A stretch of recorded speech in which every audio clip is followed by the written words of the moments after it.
All right. Well, welcome to the first Beer League podcast of the 2024 season. And I'm going to do this solo tonight. Jeff is not going to be ready to do any podcasts for a week or two. And I just wanted to utilize this opportunity to kind of, have a conversation, just basically talk about the weekly sheets and then go into the Yahoo players a little bit. Well, let's get right to it because I don't have the Zoom Pro account that Jeff has, so I'm limited to 40 minutes. So the good news is that there's no way that I'm going to be able to go over 40 minutes. So we'll see how well I do. But I'm going to share my screen. We'll get right to it. So this is the tab that I have you land on when you open up the spreadsheet, and that's intentional because I feel like if I put it on the main standings page that you wouldn't even ever look at this. So that's intentional. So I apologize. But I'll go right to it. And hopefully for Mike, if he ever watches this, he'll learn some of the things that you wouldn't know necessarily. Buddha stands for, boned up the whatever. And so the Buddha King is the guy who's got the fewest wins compared to where his points are. He deserves to have more wins than he does. And then Lucky Laggard would be the opposite. So Spear is about a win unlucky so far, and Bizzotti is almost a win on the lucky side. And anybody in red just means it's a change from the previous week. So Bizzotti was not the Lucky Laggard last week. I think it might have been me. All right, and then if you look at this is games played overage. And Spear has plus 13 games right now on pace. No, he is on plus 13, and we have three teams tied at 5 under what the games played max would be, and the Cows are right in the middle. So they're called the paradigm of position player providence. I don't know, whatever. And then this is the same thing for pitching. The IP overage knockers are at plus 35 innings right now, according to this point in the season. Through Sunday's games, we're like 6% of the way through the season. So, and Let's Play is almost as far under. They're 32 under. And with this year's increased innings pitched max, that John will want to make sure he keeps an eye on that because you don't want it to balloon any further than that. And Platinum Sombreros are our paragon of pitching pace prudence to this point. All right, the Weekend Warrior. That just means the Knockers they got 3 extra wins compared to what they were on pace for through Thursday. So through Thursday, they were on pace for 2-4. They ended up at 5-1, so they're at plus 3 wins for the week to be called the Weekend Warrior. I leave out the E on purpose in deference to whoever that guy was, the Weekend, right? Right? He doesn't use the E, the last E. And then the Straw Spinner is the opposite of the Weekend Warrior. Let's Play was on pace for a 4.5 and a 1.5. They were tied with, I believe it was Spear for the final 5-1. So they were like a 4.5 and 1.5 going into the weekend, and they ended up 2-4. So they lost 2.5 games. So we say that they spun 2.5 games of straw over the weekend. And then this is the BABIP, lucky and unlucky BABIP section. And for Phil's benefit, I actually shortened it. I used to have it separately broken up for hitters and pitchers, but I know he loves the BABIP stuff so much that I did combine it to save some space on here. And obviously BABIP is what I've read. I haven't done the studies myself, so I'm just relying on what I've read on maybe some article on Fangraphs that hitting BABIP is about 1/3 luck, and I'm sorry, hitting BABIP is 2/3 luck and 1/3 skill, and for pitching it's 3/4 luck and 1/4 skill. And I understand that if you have a guy who's fast, like if we drafted stolen base guys, you would expect that you would have a higher BABIP than a lumbering power team or something like that. But first of all, we don't have categories in the league, so it'd be unlikely that somebody would go after all speed guys. I think we just go after production. But even if that were the case, because we have 14 hitting spots and 11 pitching spots, that is just going to even out greatly, right? The luck factor anyways, I believe in this. I use this as part of the prediction model. So take it for what it's worth. I understand. I understand the debate about it, but I do believe that it's real, especially like I said, over a full roster of players. This is the predicted top four. You can see Satch is on top, which is where he was most of last year and probably the year before that, the year before that. But so that's normal to see him up there. And then these three teams, in red means that they weren't in these spots last week. I got the players of the week. Bake McBride's had catcher of the week, Willing Contreras, and last week, the half week, they had Luis Camposano. So the first 2 weeks they've had the catchers of the week. And Let's Play can say the same thing. They had Shohei Ohtani in the corner infield DH spot. And the half week, the week before this, they had Manny Machado. So they've had 2 weeks in a row that they've been up here. And Let's Play also had Spencer Steer as a player of the week. We put him in at middle infield because Seiya Suzuki was in outfield and Shohei Ohtani took up the corner infield spot. And Spencer, qualifies at either of those. But we put him at middle infield, and that enabled us to have the top 3 non-catcher hitters listed as players of the week.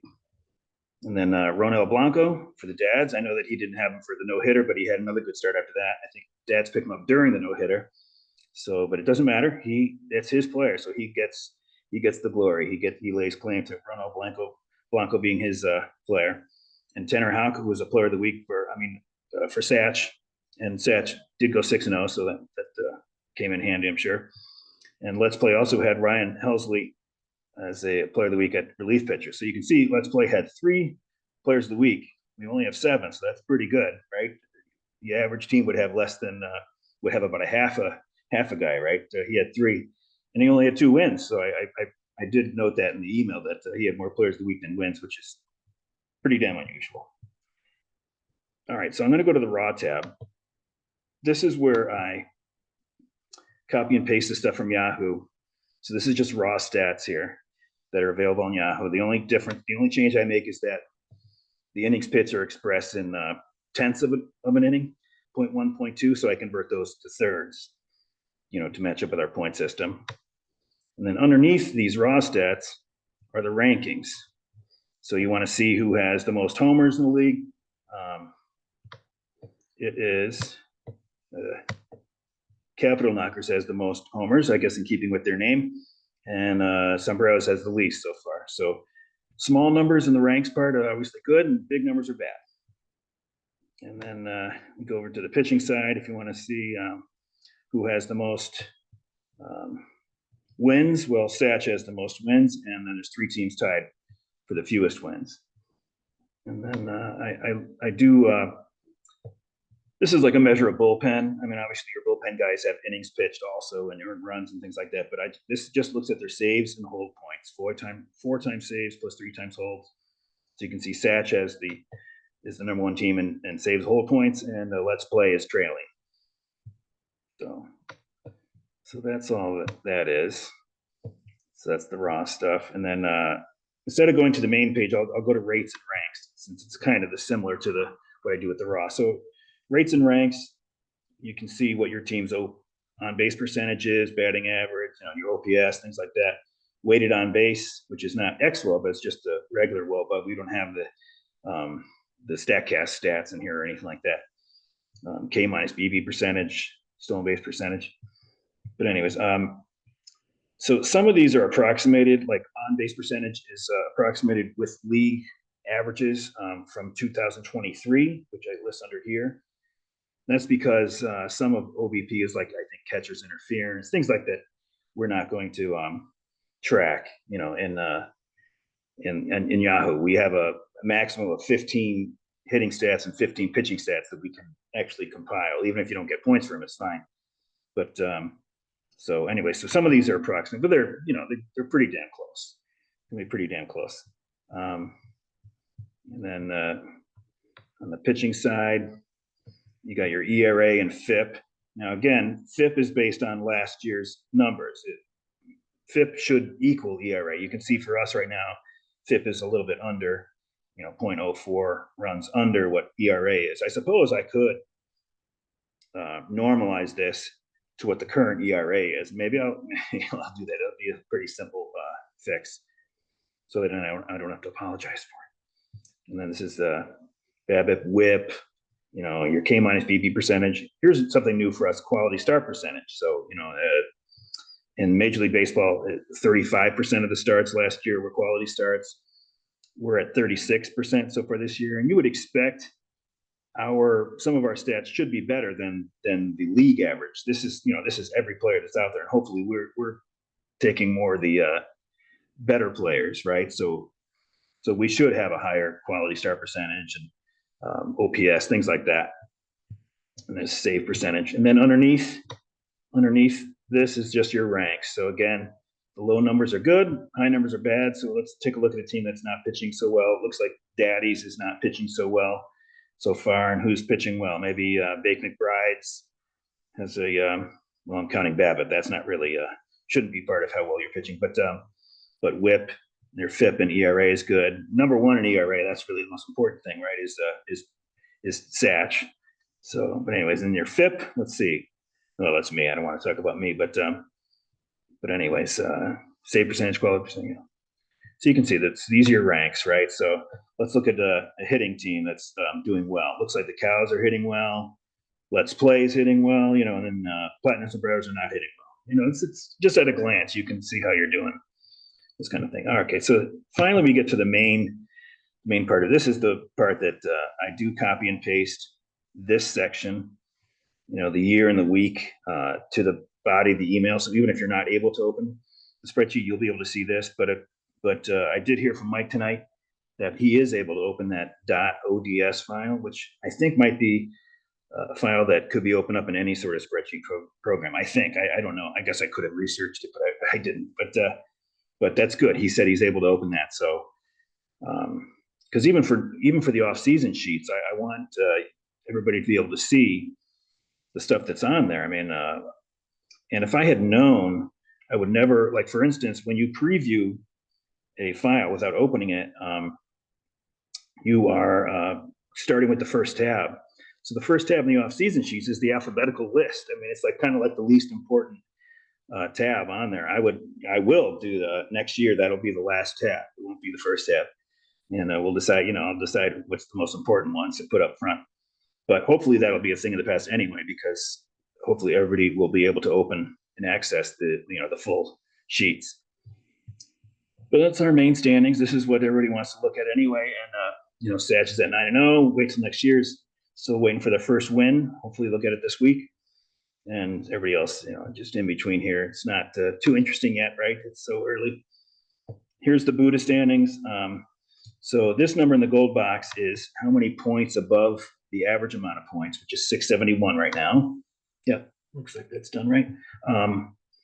Would result in an extra win or loss. So if you were at 702 points, you'd be predicted to have an extra win.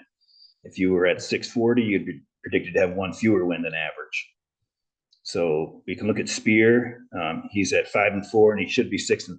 I mean, it's no big crime yet, right? But just for what it's worth. And Bizzotti's at 4-5, and according to this, should be 3-6. Okay, big deal, right?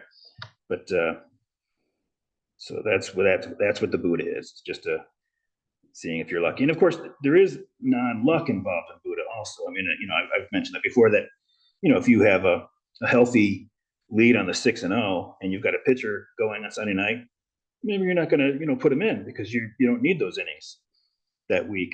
And by doing that, that's going to put you toward the lucky laggard status, when really it wasn't luck, right? It was by design. So take it with a grain of salt. A lot of this is luck, but not all of it's luck. Just like BABIP, right? So, all right, here's your total points, and that's from the raw tab. You can see all these numbers are raw. I don't know I guess this is from raw too. Okay, yeah. So you got your hitting points, and then your total points is the hitting points plus the pitching points from the raw. Okay, and then this is your games played for the year so far. This number is how many games played would be on pace for the max, which is 162 games times 14 positions. That's 2,268 games. So you can see right now through Sunday, we had 286 games started. games. That counts both teams. So each game is 2 games started. So 4860 for the year, even though there's only 2,430 games played, but we're 6% of the way through. So this is the amount of games played that you have. This is the amount that you're over or under. So we already went over who's over and under. Spears over, and 3 teams are tied for 5 under. This is your hitting points per games played. So it's this number divided by this number. That's it. And then this is the minimum. Then I use that in my prediction model. I'll explain it in a second. And then this is the maximum, which is also a number that's used in the prediction model. This is non-save hold pitching points. The reason I break it out, I segregate it, is that I assume that whatever saves and holds points that you're on pace for, according to what you've done so far, you're going to keep. Because even if you have an innings pitch overage, I doubt you're going to remove your closer in his 1 inning to get under. You're going to take out your marginal starting pitching.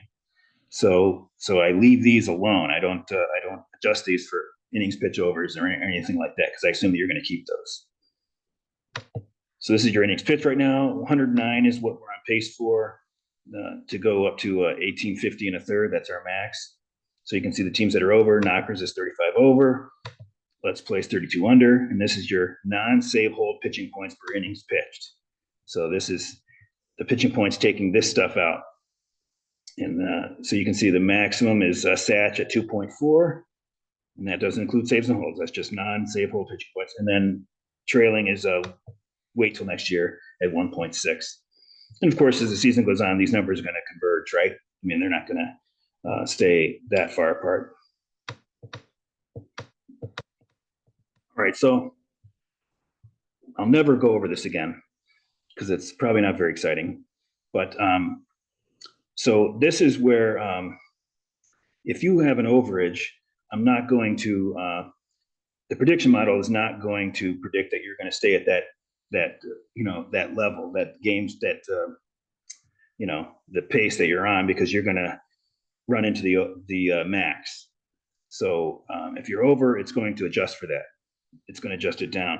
The only thing that counters that a little bit is that if you are over, we're assuming that the model assumes that you are going to eliminate your marginal talent, your marginal hitting, points per game guys. And so that would actually slightly increase your hitting points per game going forward. So just for example, you can see that Knockers is at 3.2 hitting points per game, but they're slightly over. So if you take out the part that I'm estimating is over, and eliminating the marginal talent that goes into that, then they would actually be at 3.3 hitting points per game going forward. And the estimate of what the marginal talent is I use the minimum team, the team with the lowest hitting points per games played, so 2.5 right now. And so I assume that you're not going to have that minimum. Assuming that you get rid of the right guys, right, to get under. But anyways, it's a real small difference. And then the only other thing I used the max. Where is it? I used the max that you're not going to be able, even according to my analysis, you're not going to be able to go over what the top team is at hitting points per games played right now. I don't know if any of this makes any sense, but so that's just a constraint. It's just a constraint. So this is the amount of hitting points that I predict that you will have the rest of the year, and it's just based on what you've done so far. It doesn't take into account somebody that's going to come back from injury, somebody that gets hurt. It is what it is. It's the best that I could do without being subjective. So there's no subjectivity, which is good. And then I guess I could go over the innings pitch stuff, but it's the same exact methodology as the hitting stuff. So this is your pitching points for the rest of the year. This does take out luck too, which is Phil's least favorite thing, but I do factor in what you've gotten as far as luck. I think it's right here. I think I said, no, I don't know where it is. I don't know. It's in here somewhere. But yeah, I don't know. It's in here somewhere. But anyways, there it is. Okay, so this is where I add in or subtract your luck according to BABIP, and I do the same thing with the pitching.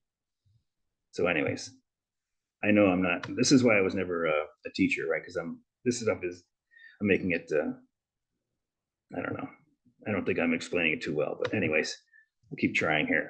So this is the current standings, same as up at top, and then this is the predicted points for the rest of the year that you're going to get, and it factors in, you know, all the stuff I just talked about with the overages, underages. The only thing I don't do with underages is I don't assume that you're going to make up an underage. So if you're under, like let's say let's play right now, and they do end up making it up, well, the prediction model is going to, you know, underserve John, because if he does make up that underage, then this will make him look worse than he is really going to end up. But in my experience, people that are under stay under, you know, so that's why I do that. So I don't assume that you're going to make up an underage, and of course overages I do adjust for it because you can't go over, you know, I mean, just the way it is. So so this is how many points Satch would be predicted to have the rest of the year, but it's tempered. We only, so if he's over, let's say, what is that? Maybe 900 points over the average. We're only at 13% correlation at this point in the season from what we've experienced. I go back 6 years and I don't include 2020. So at this point in the season, we have about a 13% correlation between what has happened to this point and then what we can expect the rest of the year. So this is tempered. So then it brings Satch, you know, very close to the average, right? Only 120 points above average, 118. There we go. I don't have to do the math. And so that's why these numbers are so, you know, kind of wishy-washy, right? Satch is predicted, he's the top team, and he's predicted for 86 and 70. I think all of us would take over. If it was in Vegas right now, we would take over on Satch's wins for the year at 86. And then you can see, you know, more evidence is difference between the first place team and the last place team is 20 games. That would be wonderful if that happened, but you know, it doesn't happen like that usually, right? And then down below is just everything sorted. So that's all formulas up there, and then this is just the values down here, and I sort it by percentage, and that's how we get the, you know, what the prediction model says at this point. And the prediction model, you know, it just ain't worth much right now, is it? You know, but it'll get better, right? You know, usually by certainly a month and a half from now or so, it should start to shake out. All right, and let me, because I don't even know when I started now. Oh boy.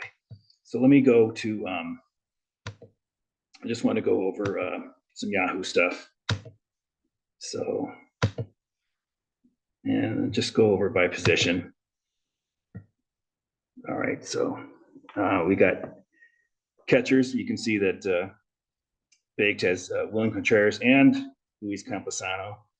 William Contreras is the number one catcher so far. I think he spent maybe 28 on Contreras and probably 1 on Campusano. So both those guys combined for a little over half of what some dopes paid for one catcher, you know, but at least he's up here. So got Will Smith, MJ Melendez for the Knockers, Sally Perez for Hack, who seems like he's been on Hack's team since 1948. I don't know. Campusano we mentioned, in Logan O'Hoppe for the Dads, who I believe had him last year too, and when he was off to a decent start and he got hurt. So hopefully he'll stay healthy for the Dads, and he'll have a top catcher this year for probably not much money. I don't have the salaries in front of me, but all right, first base we got Spencer Steer for Let's Play, and they also have Jake Cronenworth. So he's decided to hit now that he's not a gag. He's off to a good start. Connor Joe for the Dads, very nice. And you know, he's got as many points as Freddie Freeman for the Spear. And then we also have Matt Olson for Satch and Christian Walker for the Dads. So Dads at Connor Joe and Christian Walker. That's nice. Nice starts there. All right, any of these guys, these other positions that have already been mentioned, I'll try to skip over. So Mookie Betts, I believe, is the top player in baseball so far, according to our points. And that's for the Cows. And we already mentioned these guys. Ketel Marte for the Dads, Andres Jimenez for Bizzatti, and Jose Altuve for Spear, who I think he's been on Spear for as long as Sally Perez has been on Hack, unless that's just my misperception. Okay, third base, Ellie De La Cruz. I'm just looking at new names here. Ellie De La Cruz for the McBrides. Wait till next year, who also qualifies at second, but I don't think he was on the top 6 or whatever. So that was an expansion pickup, I believe. So that was nice pickup there. Jose Ramirez for the Cows.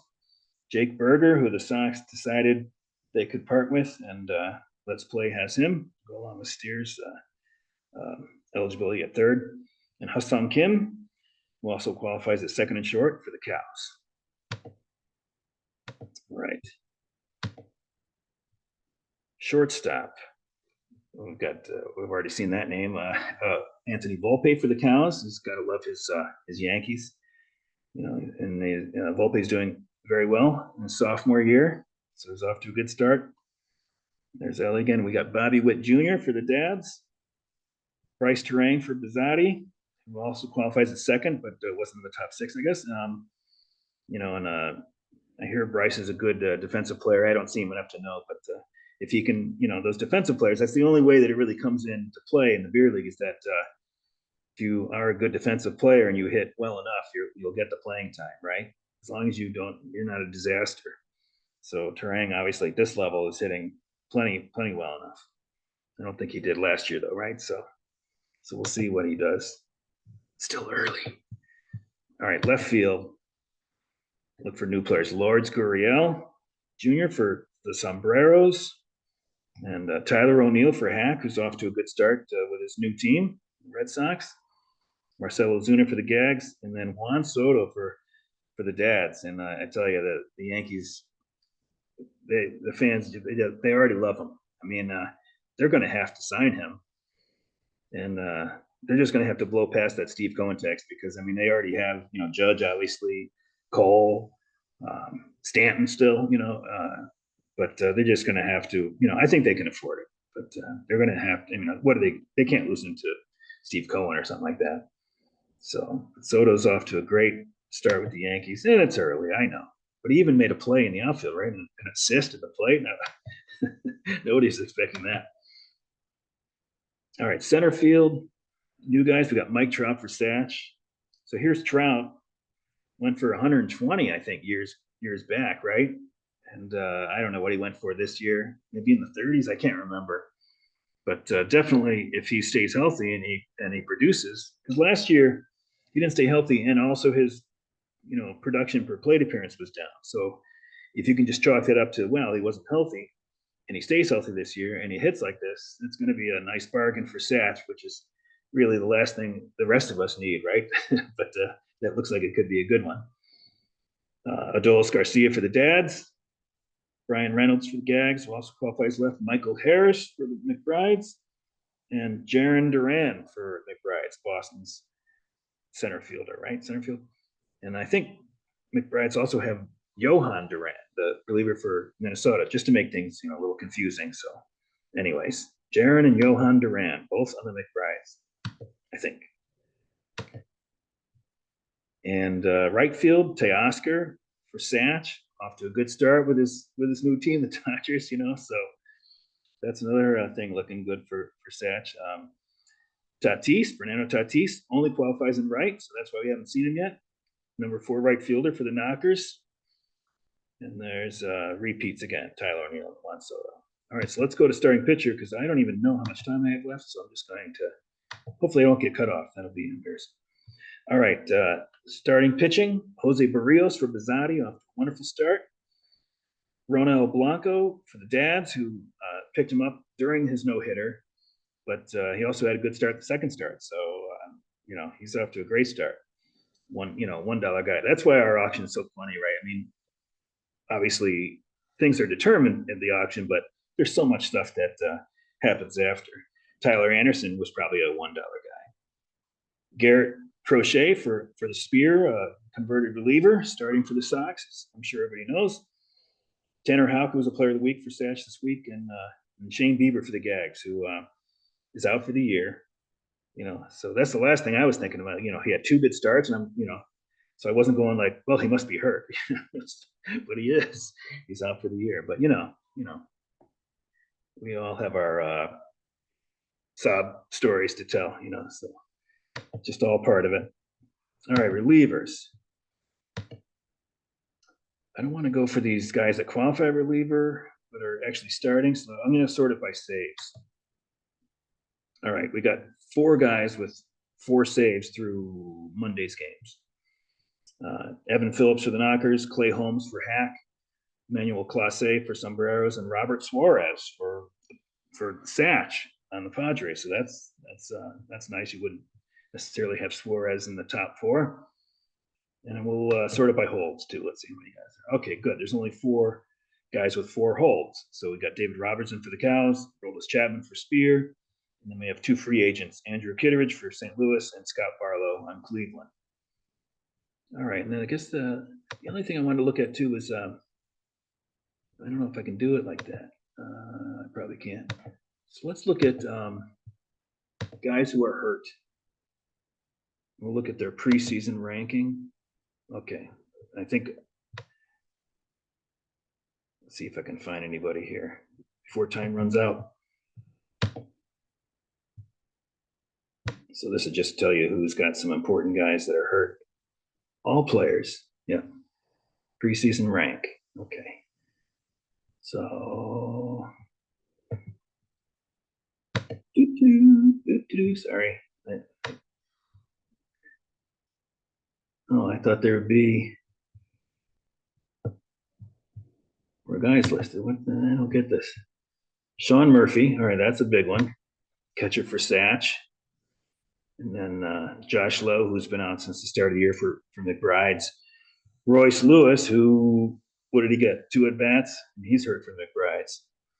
That damn guy, if he could ever just stay healthy, it's just unbelievable. All right, Eloy for Bizzotti's out. Trevor Story is going to be out for the year now. That's Knockers. And then Jackson Holiday is in the minors for Sombreros, and JD Martinez, who will be coming up shortly for Bizzotti. Luis Robert, there's a big one for McBride's. Oh, geez, yeah, McBride's. I think they have Strider too, so we've got some big blows. Nathaniel Lowe on wait till next year. Maybe I won't go any farther. Josh Young, that's another big one for McBride's. Jeez. Oh, poor Baked. That's not too good. Tommy Edmond for Hack. TJ Friedel for wait till next year. Lars Nootbaar also on wait. So, all right, maybe that's as far as I'll go with the hitters. Caminero is in the minors, right, for Satch. All right, now we're down to the Max Keplers, so I think that these aren't big ones, but Vaughn Grissom for Sombreros. All right, real quickly before I run out of time, I'll go to the pitching. Do the same thing. We'll just, I don't think I can just do it by guys who are on the IL. I think it would only give me available players who are on the IL, so that's why I'm doing it like this. Framber Valdez for Let's Play. And hopefully he's not out long because I have him in that AL Roto League. So, who else we got? Johan Duran, that's what I mentioned before for Baked. He's been out. I don't know what his prognosis is. That's Jeff's area, so I don't have Jordan Romano, who I think is coming back soon, right? For Let's Play. Justin Steele for the Knockers for Cubby. So that's not going to help the Cubs play. Hopefully he's not out long. I guess I should, I don't know that. No, I haven't followed it that closely. Justin Verlander for the Cows. Nick Lodolo, who I think just went on the IL, right? Or is he just coming back? Maybe that's what it is. He's just coming back for the Knockers. Yeah, he hasn't pitched. Okay, so he's coming back. Spencer Strider, that's a big one for Bake. Jesus, that's a big one. Paul Sewald, who hasn't pitched yet for Wait. Walker Buehler, he was expected to be out. Garrett Cole, back in June for Hack. Is it Hack? Yeah, I think it's Hack. I should have switched that too fast. Here's some more. Gavin Williams, Kodai Senga for Baked also. But that was spring training. Injury, Nick Pivetta for Wait. Braxton Garrett on the Sombreros. Kyle Bradish for Let's Play. Scherzer, of course, was going to be out. Devin Williams, same. Taj Bradley, same. That's for the cows. Devin Williams on sombreros. Scherzer on Bizotti. All right, I guess that's as far as I'll go with that. So this is pretty rushed. But anyways, it would have been nice if I had looked at the time before I started, and I would know how much time I had left. But I guess that's it. So next week, if Jeff is not available to do it, I won't go over this standing stuff, and I'll have somebody on with me, and we'll do it in under 40 minutes. So, but anyways, all right. Thanks for watching. Those who watched till the end, very good. I applaud you. And all right. See you next week.